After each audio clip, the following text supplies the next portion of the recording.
For shoes, the women wore bedroom slippers in the form of booties, with a big zip up the middle. When they went outdoors, they put on a stouter version of the same shoe in a tough, dark brown suede.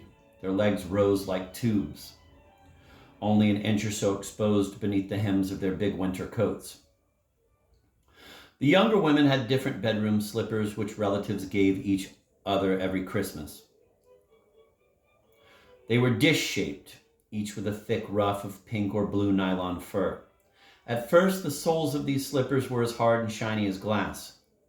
It took a week of wear before they bent and gave under the foot, and during that week their wearer would often look down on them with pride, with a guilty sense of luxury, as the nylon fur tickled her ankles.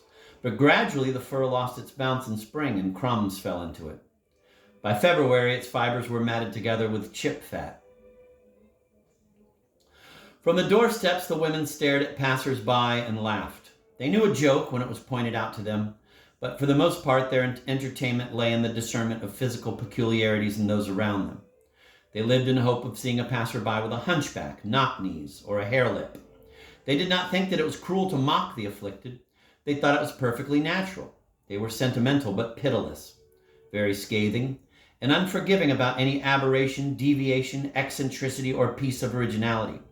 There was a spirit abroad in the village that discriminated so thoroughly against pretension that it almost discriminated against ambition, even against literacy.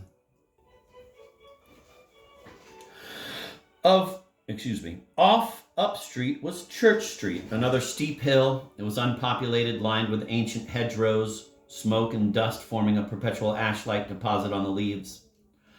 Church Street petered out at its summit into a wide track, muddy and stony, which in Featherhofton was known as the carriage drive. Perhaps sometime in the last century a carriage had driven up it, conveying some pious person. The drive went nowhere except to the village school, to the convent, and to the church of St. Thomas Aquinas. From the carriage drive, footpaths led to the hamlet of Netherhofton and the moors. Atop one of the smaller village streets sat a Methodist chapel, square and red, and about it was its cemetery, where chapel-going people came to early graves. There were a few Protestants sprinkled through the terraced rows. Each yard might have some. The Protestants' houses did not have, pinned to the door of the cupboard in the sitting room, a colored picture of the pontiff with a calendar beneath. But otherwise, their houses were not readily distinguishable. And yet the Protestants were quite different in the eyes of their neighbors. They were guilty of culpable ignorance. They refused to take on board the precepts of the true faith. They knew that St. Thomas Aquinas was there, but they refused to go in it. They refused to turn over their children to Mother Perpetua for a good Catholic education, and preferred to send them on a bus to a school in another village.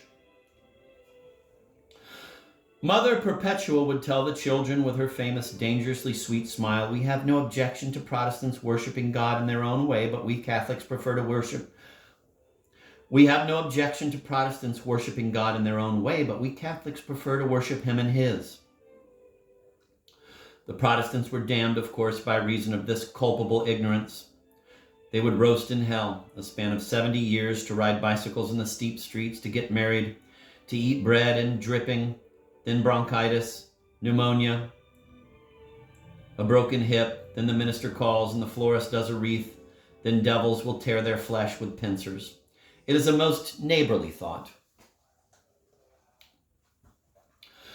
The Church of St. Thomas Aquinas was a massive building. Its walls were plastered by deposits of soot and grease,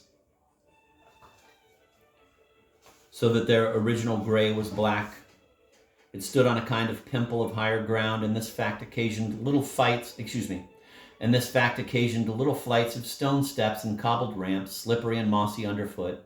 Clustering at the base of the tower, they looked like household terriers running at the feet of some dangerous, dirty tramp.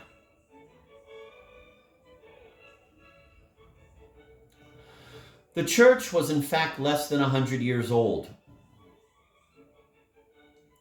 It had been built when the Irish came to Featherhofton to work in the 3 cotton mills. But someone had briefed its architect to make it look as if it had always stood there. In those poor, troubled days, it was an understandable wish, and the architect had a sense of history. It was a Shakespearean sense of history, with a grand contempt of the pitfalls of anachronism. Last Wednesday and the Battle of Bosworth are all one. The past is the past, and Mrs. O'Toole buried last Wednesday is neck and neck with King Richard in the hurdle to eternity. This was, it must have been, the architect's view, from the Romans to the Hanoverians. It was all the same to him. They wore, no doubt, leather jerkins and iron crowns. They burned witches. Their buildings were stone and quaint and cold. Their windows were not as our windows. They slapped their thighs and said, "Prithee." Only such a vision could have commanded into being the music hall medievalism of St. Thomas Aquinas.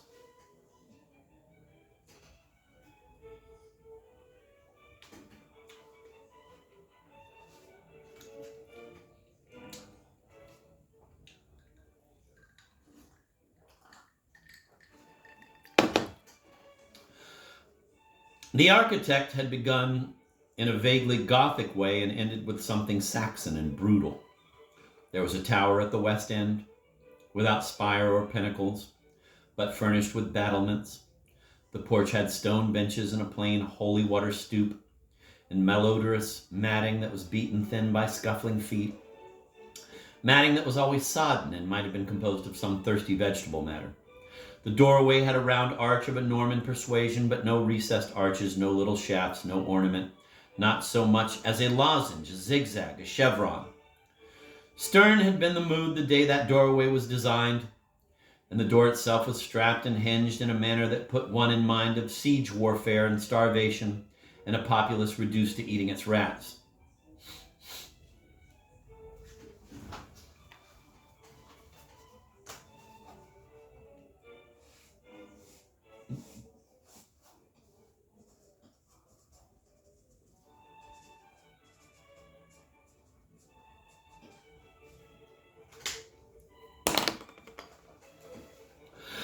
Inside the church, in the pit-like gloom, there was a deep font without ornament, with a single plain shaft and big enough to cope with a multiple berth or dip a sheep. There was a west gallery for the organ with a patch of deeper blackness beneath it. The gallery itself, though you would not know until you had swum into that blackness, was reached by a low little doorway with junior siege hinges and a treacherous spiral staircase with risers a foot deep. There were two side chapels, two aisles, and it was in the arcades that the architect's derangement was most evident, for the arches were round or pointed, seemingly as a consequence of some spur-of-the-moment decision. And as one blundered through the nave, the confusion of style gave the church a misleadingly heroic air, as if it had been built like one of the great European cathedrals in successive campaigns 100 years apart. The shafts of the columns were square and massive cylinders made of a grayish, finely pitted stone, and their uncarved capitals resembled packing cases.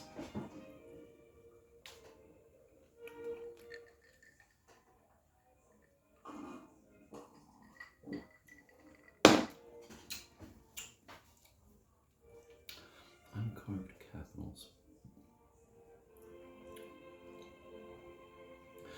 The lancet windows were grouped 2 by 2 and surmounted by grudging tracery, here a circle, here a quatrefoil, here a dagger trefoil. In each of the lights stood a glass saint, bearing his name on an unfurling scroll, each scroll inscribed in an unreadable Germanic black letter. The faces of these glass saints were identical. Their expressions were all alike. The glass itself was of a Milltown sort. There was a light refusing industrial quality about its thick texture, and its colors were blatant and vile, a traffic light green, a sugar bag blue, and the dull but acidic red of cheap strawberry jam. There were stone flags underfoot, and the long benches were varnished with a treacly red stain. The doors to the single confessional were low and latched, like the doors to a coal shed. Father Angwin and the bishop came out through the draughty, vaulted passage from the sacristy and emerged by the Lady Chapel in the north aisle. They looked about, not that it profited them. In all, St. Thomas Aquinas was as dark as Notre Dame and resembled it in one other alarming particular, that at any given moment, standing in one part, you lost all sense of what might be happening in another.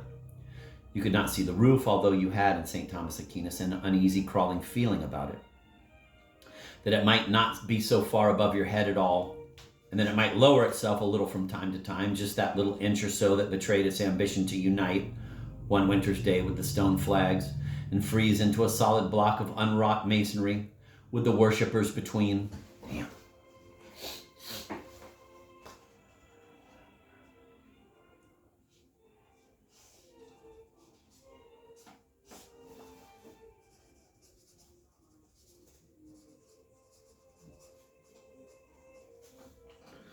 The church's inner spaces were aggregations of darkness, with channels of thicker darkness between.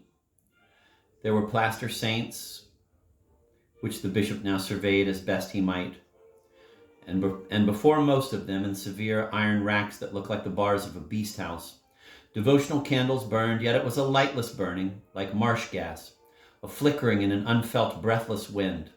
There were drafts, it was true, which followed each worshipper like a bad reputation, which dabbed at their ankles and climbed into their clothes, as cats do with people who do not like them. But when the church was empty, the drafts lay quiet, only whistling from time to time about the floor, and the candle flames rose up towards the roof, straight and thin as dressmakers' pins. "These statues," said the bishop. "Have you a pocket torch?" Father Angwin did not reply.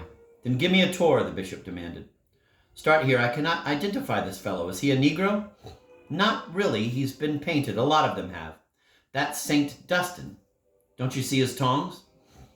"What has he got tongs for?" the bishop asked rudely. He stared at the saint in a hostile way, his paunch thrust out. He was working at his forge when the devil came to tempt him, and the saint seized his nose with red-hot pincers. "I wonder what sort of temptations you might get while working at a forge." The bishop peered into the darkness. "There are a lot of them, Father. You have more statues than any church in the diocese." He passed on down the aisle. "How did you get them? Where did they come from?" "They were here before my time. They've always been here." "You know, that is impossible. They were someone's decision."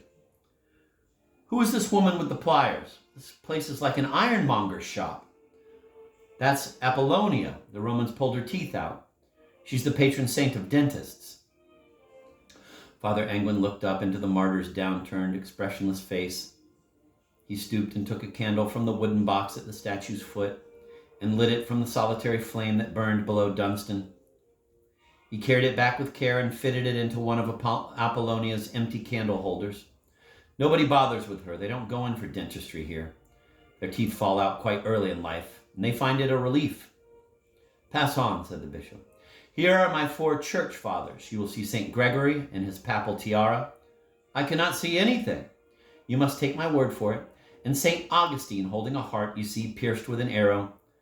And the other fathers here, St. Jerome with his little lion."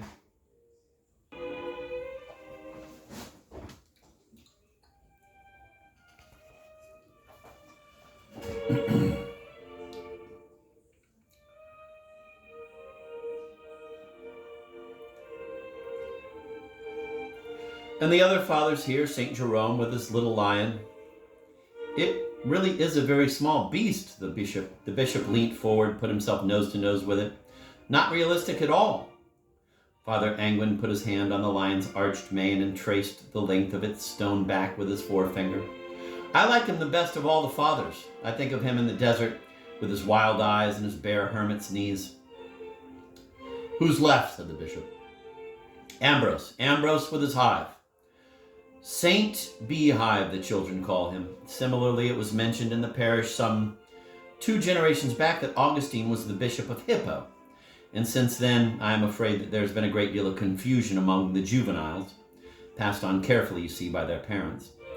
The bishop made a little growl deep in his throat. Father Angwin had the feeling that he had somehow played into the bishop's hands, that the bishop would think that it mattered if they were confused. "Can it matter?" he said quickly. "Look at St. Agatha here, poor Christian soul, carrying her breasts on a dish. Why is she the patron saint of bell founders?" "Because a little mistake was made with the shape. You can understand it." "Why do we bless bread in a dish on 5 February? "Because as well as looking like bells, they look like bread rolls."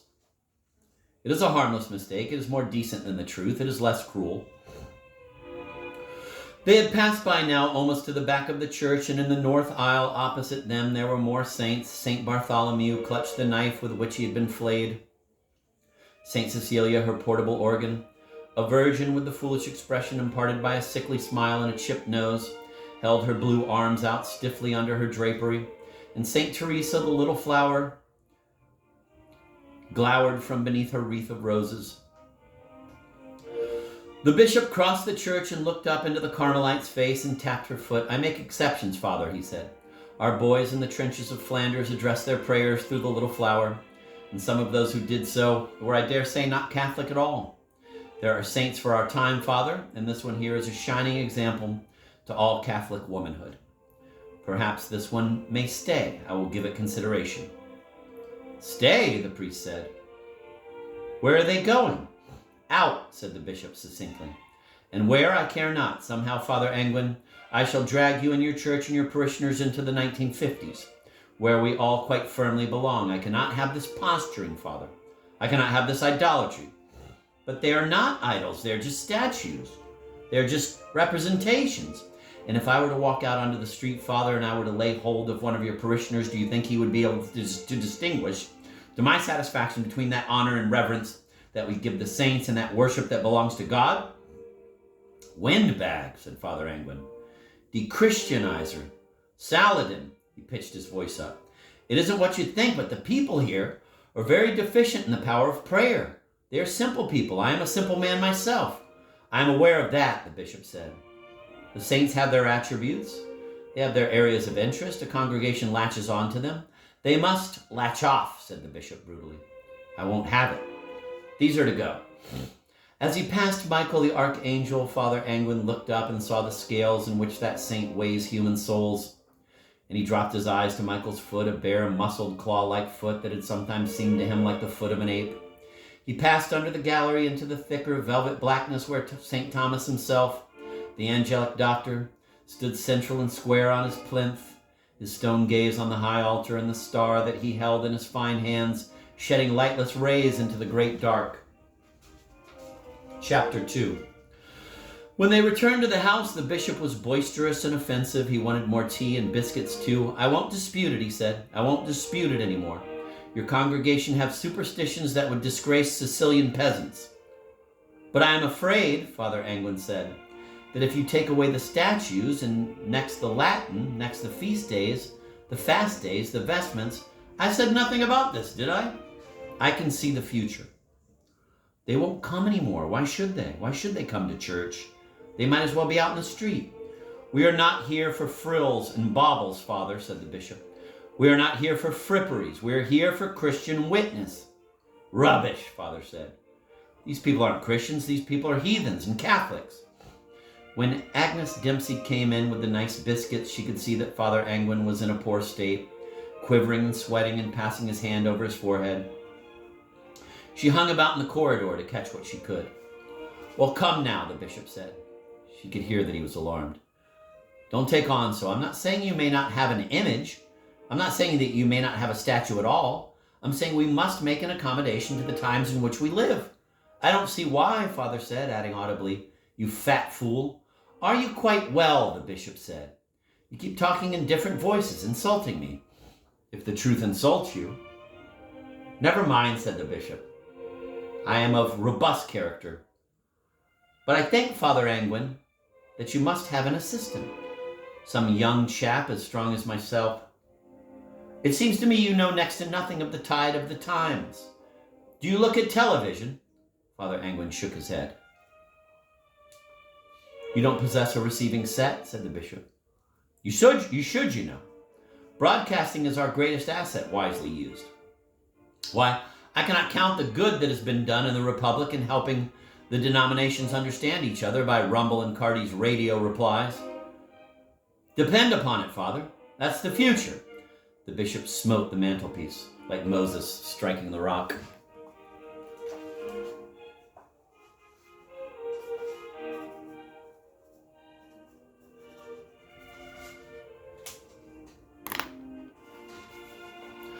Father Angwin surveyed him, Irish as he was. Where had he got that Anglo complexion, rosy and cyanosed by turn?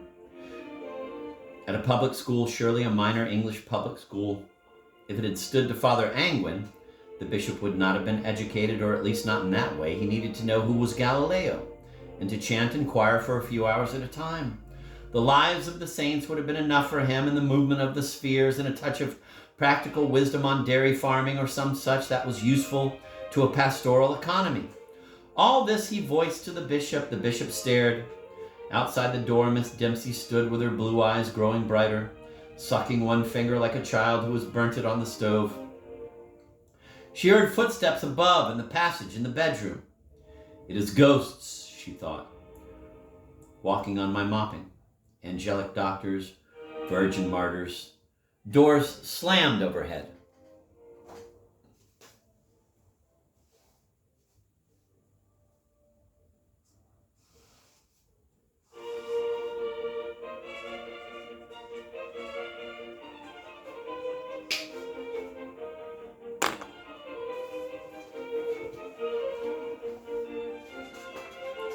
The rain had stopped. Silence crept through the house. The bishop was a modern man, no patience with scruples, no time for the ancient byways of faith. And what can you do against a modern man? When Father Angwin spoke again, the note of contention had gone from his voice. Fatigue replaced it. Those statues are as tall as men, he said. Get help, said the bishop. You have plenty of help. Get the parishioners to assist. Get the men's fellowship onto it. Where am I to put them? I can't break them up. Well, agreed. It wouldn't be wholly decent. Stack them in your garage. Why don't you do that? What about my vehicle? What? Is that the thing outside? My motor car, Father said. That heap of junk? Why not expose it to the elements? It's true, Father Angwin said humbly. It's a worthless car. You can see the road through the floor as you drive. I can remember, the bishop said abrasively, when chaps got about on bicycles. Chaps, Father thought. Chaps, is it now? You couldn't go to Netherhofton on a bicycle, he said. They'd knock you off it. Good heavens, the bishop said. He looked over his shoulder, being imperfectly certain of the geography of this most northerly outpost of the diocese. Are they Orangemen up there? They have an Orange Lodge. They are all in it, Catholics too. They have firework parties in Netherhofton, ox roasts. They play football with human heads. At some point you exaggerate, the bishop said. I'm not sure at which. Would you care to make a pastoral visit? Indeed not, said the bishop. I have pressing matters. I must be getting back. You may keep Thomas Aquinas, St. Teresa, the Little Flower, and the Holy Virgin and the Holy Virgin herself. Only try if you can to get her nose repaired. Miss Dempsey moved away from the door. The bishop came out into the hall and gave her a piercing look. She wiped her hands nervously on her penny and knelt on the floor. May I kiss the ring, my lord? Oh, get away, woman. Get into the kitchen. Contribute something practical, will you? The bishop cannot abide the piety of the ignorant, Father Angwin said. Miss Dempsey got painfully to her feet. 2 strides carried the bishop through the hall. A thrust of his arms carried him into his cape, and he threw open the front door, tussling on the path with the damp, windy day. Summer's over, he observed. Not that you see much of it at this end of the diocese.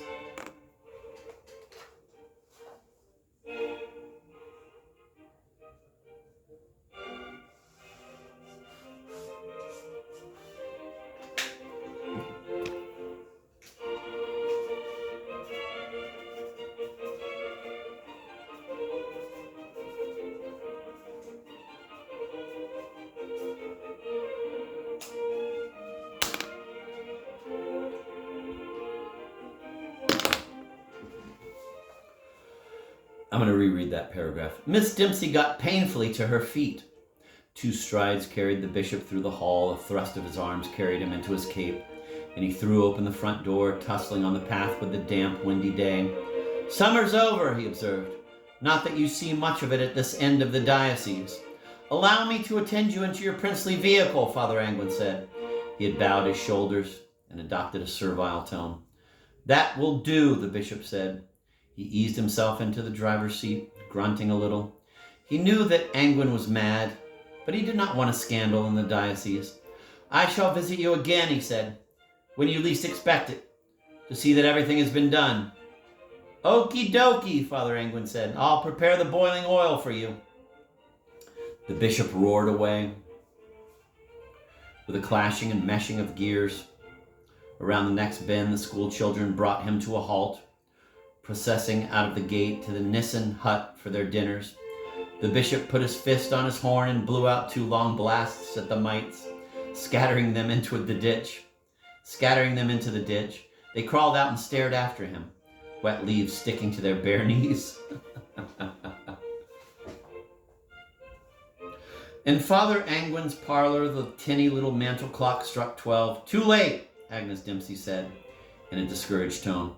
"Only, Father, I was thinking to cheer you up. If you pray to St. Anne before 12 o'clock on a Wednesday, you'll get a pleasant surprise before the end of the week." Father Angwin shook his head. "Tuesday, Agnes, my lamb, not Wednesday. We have to be exact in these matters." Her invisible eyebrows rose a fraction. "So that's why it has never worked. But there's another thing, Father, I must alert you.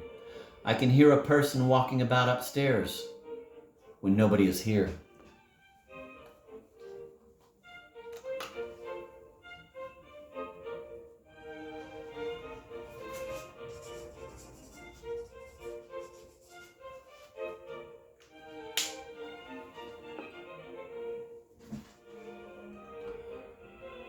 Nervously, she put her hand up to her mouth and touched the pale, flat wart. Damn. Unbelievable. "Yes, it happens," Father Angwin said. He sat on a hard chair at the dining table, huddled into himself, his rust-colored head bowed. "I often think it is myself." "But you are here. At this moment, yes, perhaps it is a forerunner, someone who's to come." Unbelievable.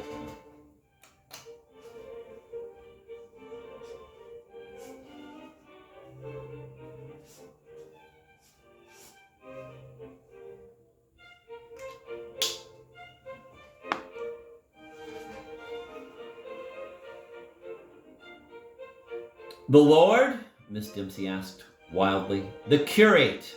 I am threatened with a curate." What a very extraordinary curate that would be. A walker without feet, a melter through walls. But no, probably not. He forced himself to sit up straighter. "I expect the bishop will send some ordinary spy just with ordinary powers. A sycophant." "Just so." "What will you do with the statues, Father? You know the garage has not got a roof, in the proper meaning of the word. They would be exposed to the damp. They would get mold. It hardly seems right."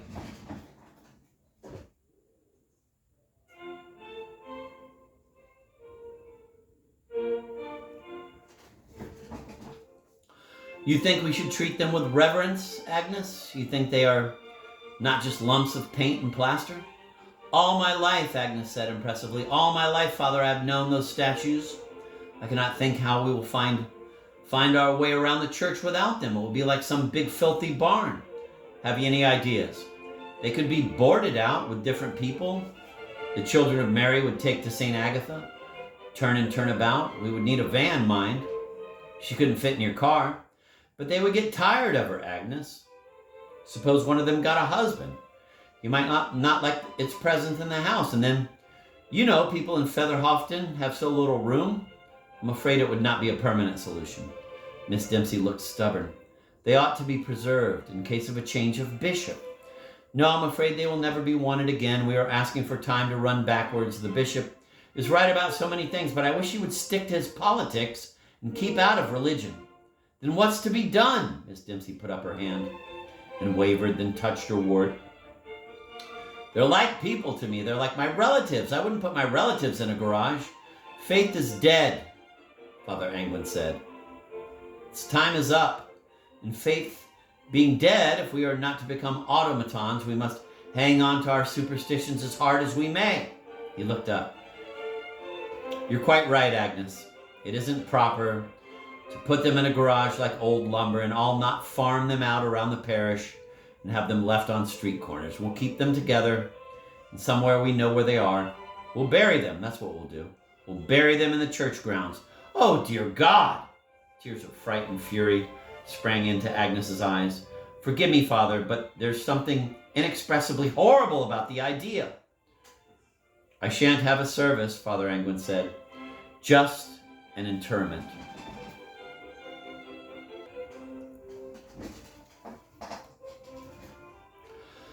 You could not say that in Featherhofton there was a bush telegraph, for in that place, scoured as it was by Siberian winds, you could not find a bush. Nevertheless, by the time the school children were released next day for their morning break, everyone had heard of the developments. St. Thomas Aquinas School had been, in their grandparents' time, one long schoolroom, but the rowdyism and ill behavior of successive generations had rendered this hugger-mugger sort of education impossible. And now flimsy partitioning divided one age of children from the next. Of course, when the school had been founded, great girls and boys of 12 years old were recognized to have no more need of arithmetic and improving verses, and were launched on the world to begin their adult careers among the textile machines. But now, civilization had advanced so far that 15-year-olds occupied the top class, towering over Mother Perpetua, who was the headmistress, and who was responsible for keeping this top class from the excesses of frustrated youth. And yet, it was not youth as we know it, because youth elsewhere was in the process of being invented. A faint intimation of it reached Featherhofton. The boys of 15 slicked their hair greasily over their knobbly foreheads, and sometimes, like people suffering from a nervous disease and beset by uncontrollable tics, they would make claws of their hands and strum them repetitiously across their bellies. Mother Perpetua called it imitating skiffle groups. It was a punishable offense. These boys were undergrown youths, their faces burnt from kicking footballs into the moorland wind. They were vague and heedless, and their childhoods hung about them. The narrow backs of their necks showed it, and their comic papers and their sudden indecorous bursts of high spirits. Indecorous because high spirits are a foolish waste in those destined for the chain gang of marriage and the mill.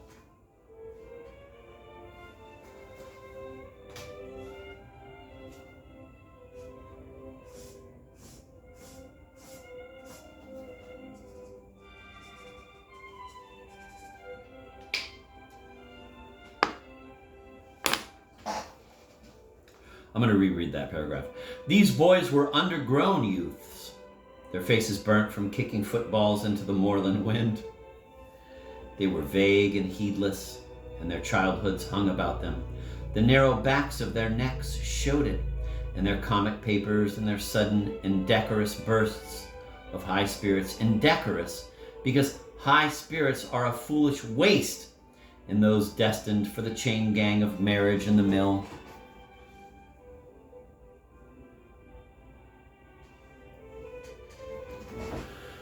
But in the big girls, there was no vestige of childhood left. The big girls wore cardigans, and at playtime they skulked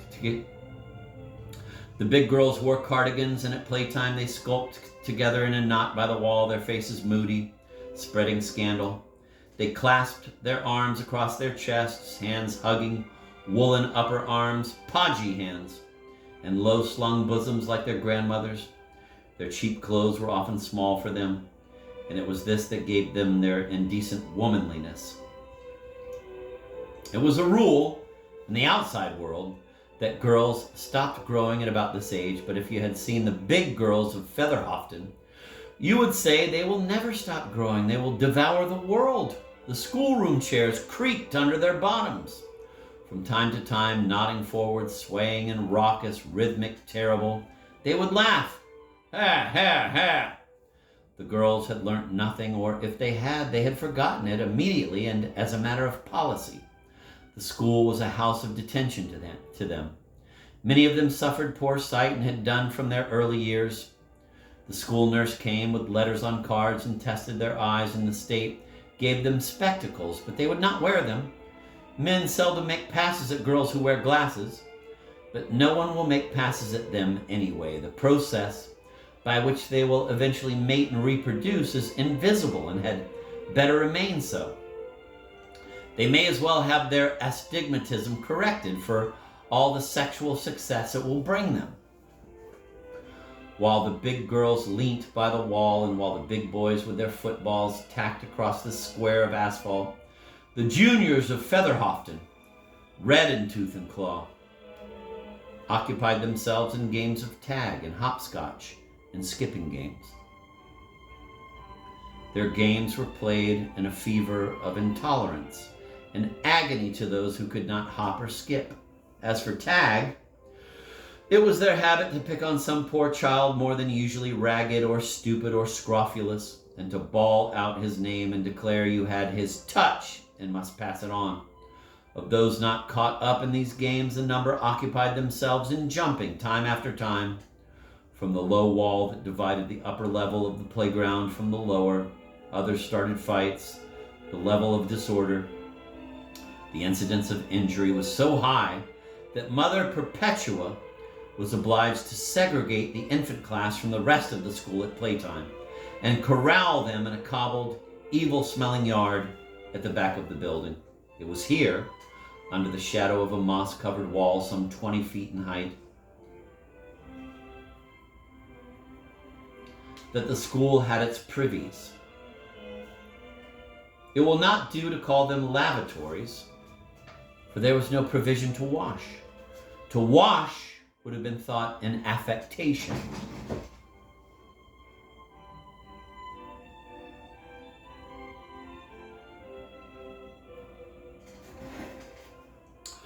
Above the school, the ground banked steeply towards the convent and the church. Below it fell away to the village. The dismal wooded slopes that flanked the carriage drive were referred to by local people as the terraces. From the wall at the lower end of the playground, the children looked down on treetops. Behind the school, above the towering wall that fenced the infants in, they could see the gnarled and homeless and jutting roots of other trees, thrust out from the hillside and growing into air.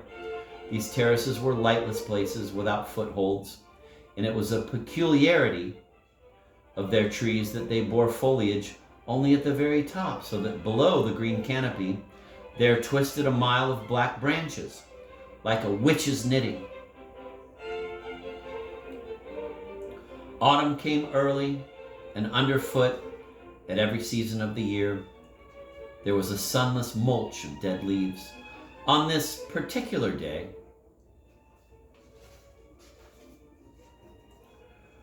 the playground was more than usually animated. The children surged into knots and unraveled themselves again and streamed wailing across the asphalt and banked up against the low dividing wall. "St. Hippo!" they shouted, and "St. Beehive!" They made their arms into the wings of bombers and wheeled and dived and made the snarling, whining noise of engines and the crunch of impact and the whoosh of flames.